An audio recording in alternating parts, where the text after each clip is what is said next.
Slogan করে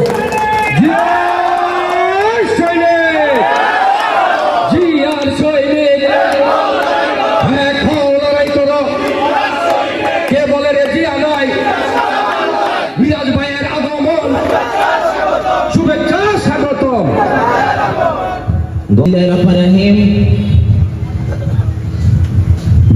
BCIC school Boxanagar colony কর্তৃক আয়োজিত ঈদ পুনর্মিলন অনুষ্ঠানে আমাকে এবং বিএনপি নেতৃবৃন্দ, যুবদল, ছাত্রদল, স্বেচ্ছাসেবক দলের সকলকে বিআইসিবি এবং বক্সনগরের আয়োজনে যে আমাদেরকে আমন্ত্রণ জানিয়েছেন তার জন্য সকলকে আন্তরিক শুভেচ্ছা এবং অভিনন্দন। আমাদের মাঝে উপস্থিত আছেন বিশেষ অতিথি হিসাবে শাহালি থানার আহ্বায়ক কাউসার ভাই, আমাদের মাঝে উপস্থিত আছেন ৮ নং ওয়ার্ডের সভাপতি সেলিম ভাই এবং ৮ নং ওয়ার্ডের সেক্রেটারি জাকির ভাই উপস্থিত আছেন, শাহালি থানার যুগ্ম আহ্বায়ক কবির ভাই, মিরন ভাই উপস্থিত আছেন, ঢাকা মহানগর উত্তর যুবদলের যুগ্ম আহ্বায়ক আবু সালেহ আহমেদ চৌধুরী মানিক উপস্থিত আছেন, রতন ইসলাম বাড়ি উপস্থিত আছেন, ইলিয়াস উপস্থিত আছেন, পল্লবী থানা যুবদলের সম্মানিত সদস্য সচিব গোলাম কিবরিয়া, সিনিয়র যুগ্ম আহ্বায়ক জামাল কামরুল সহ উপস্থিত আছেন বিএসএফ এর সাবেক সভাপতি আমার শ্রদ্ধেয় বড় ভাই। যুবদল, ছাত্রদল সকলকে জানাই আবারও ঢাকা মহানগর উত্তর যুবদলের পক্ষ হতে আন্তরিক শুভেচ্ছা অভিনন্দন। প্রিয় নেতৃবৃন্দ, আজানের সময় যেহেতু বক্তব্য ছোট করব, আপনি জানেন দীর্ঘ 16 বছর নিপীড়ন নির্যাতন সহ্য করে আমাদের নেতাকর্মীরা গুম হয়েছে, খুন হয়েছে, বিচার বহির্ভূত হত্যাকাণ্ড শিকার হয়েছে। আমরা অনেক সভা সমাবেশ করেছি, মানববন্ধন করেছি, অনেক রক্তের বিনিময়। আপনারা দেখেন 13 তারিখে আমাদের বিএনপি ভারপ্রাপ্ত চেয়ারম্যান এবং আমাদের অন্তর্বর্তীকালীন সরকার ডক্টর ইউনূস সাহেব লন্ডনে যে বসে যে এই যে নির্বাচনের যে রূপরেখা যে দিনক্ষণ ঠিক করেছে, এটা আমাদের কিন্তু আজকের নতুন করে আমাদের পাওয়ার কিছু নেই। কিন্তু আমরা গত 16 বছর যাবত এই যে মানুষের ভোটাধিকার প্রতিষ্ঠার জন্য এবং গণতন্ত্র প্রতিষ্ঠার জন্য কিন্তু আমরা লড়াই করে গিয়েছি। আপনারা কিন্তু সবাই আমাদের সাথে ছিলেন, কেউ হয়তো রাজপথে ছিলেন, কেউ আমাদের হয়তো সাপোর্ট দিয়েছে অন্যভাবে। এই যে ফেব্রুয়ারি মাসে যে নির্বাচনে যে দিনক্ষণ ঠিক করেছে, এটা কিন্তু আমাদের গত 16 বছরের ফসল।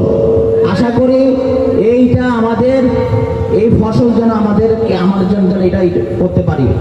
এবং আপনারা জানেন এই যে নতুন দল এসেছে, এই জুলাই আগস্টের ফসল বলে যারা নিজেদের আখ্যায়িত করতে চায়, এই জুলাই আগস্টে স্বৈরাচারী সরকারের পতনের আন্দোলন তো আমরা গত 16 বছর করেছি না? গত 16 বছর রাজপথে ছিলাম, আমাদের নেতাকর্মীরা নিপীড়ন নির্যাতন সহ্য করেছে, গুম হয়েছে অসংখ্য। আমাদের এই যে জুলাই আগস্টে আমার সাথে 7 জন যুবদলের নেতা কিন্তু 10 নম্বরে গুলিকে হত্যা করা হয়েছে স্বৈরাচারী সরকার। জুলাই আগস্টের ফসলের মহানায়ক হলো আমাদের বিএনপি ভারপ্রাপ্ত চেয়ারম্যান জনাব তারেক রহমান। আপনারা দেখেন এই যে আজকে 9 মাস অতিবাহিত হয়েছে, নতুন দল যা আছে, যা নাদের আছে নিবন্ধন, যা না আছে জেলা কমিটি, ওয়ার্ড কমিটি, থানা কমিটি, অথচ নিবন্ধন ব্যতীত তারা একটি দল ঘোষণা করেছে এবং নতুন করে তারা সরকারে আসার জন্য নানা ধরনের টাল বাহানা ষড়যন্ত্রে লিপ্ত হচ্ছে। এমনকি তাদের পছন্দ করা ডক্টর ইউনূস সাহেব যে নোবেল পুরস্কার আমাদেরও পছন্দ ছিল, এই ডক্টর ইউনূস সাহেবের নিয়েও কিন্তু তারা নানা ধরনের বিভ্রান্তমূলক কথা বলছে আমাদের বিএনপি ভারপ্রাপ্ত চেয়ারম্যান জনাব তারেক রহমানের সাথে। এই যে ফেব্রুয়ারি নির্বাচনের দিনক্ষণ ঠিক করেছে বলেছে না বেমান বলেছে। গতকালকে বিভিন্ন ইলেকট্রিক মিডিয়া এবং প্রিন্ট মিডিয়া ইউনূস সাহেবকে সহ বলেছে জুলাই আগস্টে শহীদদের রক্তের উপরে বেমানি করছে ডক্টর ইউনূস সাহেব আমাদের সাথে মিলে। জুলাই আগস্টে রক্তের সাথে বেমানি করছে কারা বেমানি করছে? যারা নতুন দল এই ছাত্রদেরকে বিভিন্ন আশায় দিয়ে, যারা ছাত্র নতুন দেশ গড়ার জন্য নিজেরা স্বেচ্ছায়, সাধারণ মানুষ কিন্তু সবাই সবার মতো করে নেমেছে। এই ছাত্ররা যারা সাধারণ ছাত্র যারা নেমেছে তাদের রক্তের উপর বেমানি করছে নতুন সংগঠন এনসিপি বেমানি করছে। এবং তারা ছোট ছোট বাচ্চা যাদের নাক টিপ দিলে এখনো দুধ বের হয়, তারা এখনো বলে বিএনপি ছাত্র জনতার রক্তের উপরে দাঁড়িয়ে বেমানি করছে। আপনারা দেখেন 9 মাসে আমরা কি পেয়েছি। উপদেষ্টা আসিফের পিএস মুয়াজ্জেব 311 কোটি টাকা মালিক, সে এখন কোথায়? তাকে সরকারি তরফ থেকে তাকে কিন্তু পদত্যাগ হয়েছে এবং সে বলে সে নাকি বাংলাদেশ ব্যাংকে চাকরি করার জন্য সে নিজে পদত্যাগ করে সে নিজে ওখানে ইন্টারভিউ দেওয়ার জন্য গিয়েছে। আপনি দেখেন স্বাস্থ্য উপদেষ্টার পিএস মাহবুবুল হক 150 কোটি টাকা মালিক এই 9 মাসে। আপনি দেখেন এনসিপি নেতা তানভীর 450 কোটি টাকার মালিক হয়েছে 9 মাসে, আবার নাকি তারা দেশের জনগণের জন্য কাজ করছে। আপনি দেখেন স্বাস্থ্য উপদেষ্টা নাহিদের সাবেক পিএস আতিক 150 কোটি টাকার মালিক হয়েছে। আওয়ামী লীগ সরকার গত 16 বছর তার নেতা কর্মীদের যে যা না কামিয়েছে সে তারা এই 9 মাসে কামিয়ে ফেলেছে। তারা নাকি দেশে মানুষের পাশে আসে, তাদের নাকি জুলাই ছাত্র জনতা রক্তের উপরে নাকি দাঁড়িয়ে আমরা বেমানি করছি। বেমানি তারাই করছে। এখনো দেখেন পঙ্গু হাসপাতালে গিয়ে অসংখ্য ছাত্ররা অসংখ্য ইনজুরি, যারা কিডনি নষ্ট হয়ে গেছে, পা পঙ্গু হয়ে গেছে, তাদের ব্রেন নষ্ট হয়ে গেছে, এখনো তারা পঙ্গু হাসপাতালে মৃত্যুর সঙ্গে পাঞ্জা লেগে লড়ছে। অথচ তাদের কিন্তু সরকারি তরফ থেকে তেমন কোনো দেখাশোনা করছে না। আমরাই বরং বিএনপি ভারপ্রাপ্ত চেয়ারম্যান জনাব তারেক রহমানের নির্দেশে আমাদের নেতারা বিএনপি, যুবদল, ছাত্রদল, অঙ্গ সংগঠনরা তাদের কিন্তু গিয়ে দেখাশোনা করছি। তারা তো পকেট থেকে টাকা এনে দিবে না, দিবে তারা সরকারি কোষাগার থেকে তাদেরকে চিকিৎসার জন্য টাকা দিবে, তা করছে না। তারা তাদের নিজেদের আখের গোছানোর জন্য ব্যস্ত। এই যে স্বৈরাচারী শেখ হাসিনা পতনের আগে যাদের পকেটে 100 টাকা থাকতো না, এইসব ছাত্ররা যাদের রিক্সা ভাড়া থাকতো না, তারা আজকে 100-150 কোটি টাকার মালিক হয়েছে। তারা আবার এই দেশে সরকার গঠন করতে চায়। এই স্বপ্ন আমি মনে করি আপনার ধুলায় মিশিয়ে দিবেন।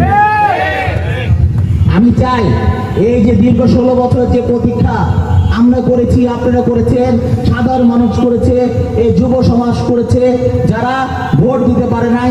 আমিও আজকে 20 বছর যাবত ভোট দিতে পারি নাই। এখানে বলতে পারবে না কেউ ঠিক মতো ভোট দিতে পেরেছে। কিন্তু একমাত্র আওয়ামী লীগের পরিবারের লোকজন ভোট দিতে পারে নাই। তাদের পরিবারে যদি একজন আওয়ামী লীগ থেকে থাকে, সে তার পরিবারের সকল ভোট সে নিজে দিয়ে এসেছে। তাদের কোনো ভোটের স্বাধীনতা তারা পায় নাই। আমরা দেখি আগে যখন ছোট ছিলাম, আমাদের এই যে পাপু ভাইয়া যখন আগে ফিল্ডে থাকতো, যখন তারা রাজনীতিবিদ ছিল, তখন দেখতাম ভোট আসলে বিভিন্ন সবার বাসায় মনে হচ্ছে ঈদের মতো একটা আনন্দ হতো। সবার বাসায় সবাই মিলে ভোট দিতে দিত। এই দিন আমরা কবে ফিরে পাবো বলেন? এই দিন ফিরে পাওয়ার জন্যই, এই এজেন্ডা বাস্তবায়ন করার জন্য আমাদের বিএনপি ভারপ্রাপ্ত চেয়ারম্যান জনাব তারেক রহমান এই 16 বছর সবচেয়ে ত্যাগী নির্যাতিত পরিবার হয়েও এই জনগণের পাশে থেকে সংগ্রাম করে গিয়েছে। এই ভোট প্রতিষ্ঠা করার জন্য এবং গণতন্ত্র প্রতিষ্ঠা করার জন্য। সুতরাং নেতৃবৃন্দ সবাইকে ধন্যবাদ, সকলকে ধন্যবাদ। আমি আপনাদের পাশে আছি। আমার অফিস আপনারা চিনেন। এখন এখানে যারা প্রবীণ নেতারা আছেন, আমার বড় ভাইয়ের সাথে মোশাররফ হোসেন বসু ভাইয়ের সাথে রাজনীতি করেছেন অনেক ছোটকালে আমি দেখেছি।